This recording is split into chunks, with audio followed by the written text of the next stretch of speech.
सिलीगुड़ी के विभिन्न मोहल्लों में फास्ट फूड की दुकानें भर गई है। सिलीगुड़ी में विभिन्न जगहों पर मिलने वाले फास्ट फूड स्वास्थ्य के लिए काफी नुकसानदायक है। इसे लेकर शुक्रवार को सिलीगुड़ी के बाघाजतीन पार्क और कॉलेज पाड़ा के कुछ फास्ट फूड बेचने वाले दुकानों पर नगर निगम की ओर से अभियान चलाया गया था। इस दौरान फास्ट फूड बेचने वाले एक दुकान को सील भी कर दिया गया था। मेयर गौतम देव ने बताया, होटलों और फास्ट फूड बेचने वाले स्टॉल में नगर निगम की ओर से लगातार अभियान चलाया जाएगा। इसके लिए फूड सेफ्टी अधिकारियों को लेकर एक टीम का गठन किया गया है। একটা বিশেষ ব্র্যান্ড যারা ফ্র্যাঞ্চাইজি দিয়ে বিভিন্ন জায়গাতে করে, তাদের দেখা যাচ্ছে যে তাদের দুটো দোকানে কিন্তু গুরুতর বিরিয়ানির অভিযোগ হয়েছে। একটা দোকান 33-এ সিজ করা হয়েছিল, আরেকটা চম্পাশাড়ির দিকে সেটাও বন্ধ করা হয়েছে।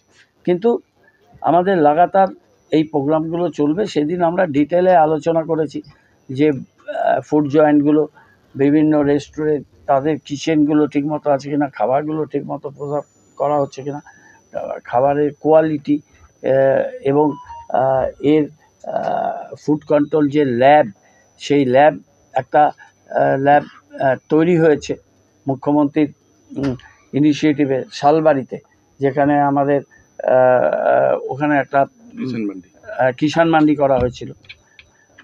সেখানে এই সেখানে কিছু কিছু সেন্ট্রাল ল্যাবের পরীক্ষা হচ্ছে, কিন্তু তার একটা সার্টিফিকেশান দরকার হয়। সেই সার্টিফিকেশান না হলে সমস্ত পরীক্ষাগুলো করা সম্ভব নয়। সেটা যাতে দ্রুত করা যায়, আমরা সেই দিনে মিটিংয়ে আলোচনা করেছি। এরপর জেলা শাসক পর্যায়ে আমরা এরপরে আরেকটা মিটিং আমরা করব জুন মাসে।